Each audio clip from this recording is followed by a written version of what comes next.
ইলিশ মাছের দাম নাকি একদম কমে গেছে, তো তাই বাজারে গেলাম ইলিশ মাছ কেনার জন্য। তো এই সাইজের ইলিশ মাছ 1000 টাকা কেজি। সবাই বলতেছে এত দাম কমে গেছে, এত দাম কমেছে, আসলে একটু দাম কমেনি। তো বাজার থেকে 1000 টাকা করে ইলিশ মাছ কিনলাম, এরকম সাইজের ইলিশ মাছ। এখন হচ্ছে ইলিশ মাছগুলো আমি ভাজবো, ফ্রাই করবো, তো কেটে নিচ্ছি। ইলিশ মাছ ভাজা খেতে খুবই মজা। ইলিশ মাছ খেতে মন চাইলেও সবাই খেতে পারবে না, আসলে এত ইলিশ মাছের দাম যে সবার পক্ষে কিনে খাওয়া সম্ভব না।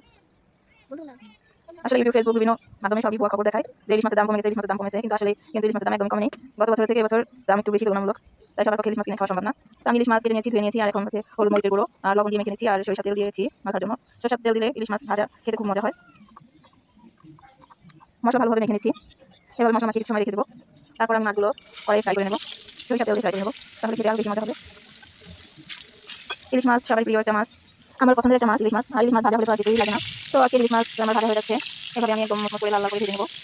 ইলিশ মাছ ভাজা আর ভাজা মাছের তেল দিয়ে ভাত মাখিয়ে খেলে খুবই দারুণ হয়। তো আজকে ভিডিওটি আপনাদের কেমন লেগেছে লাইক কমেন্ট শেয়ার করবেন, আর সবাই ভালো থাকবেন, সুস্থ থাকবেন, আল্লাহ হাফেজ। আর ভিডিওটি শেয়ার করে দিবেন।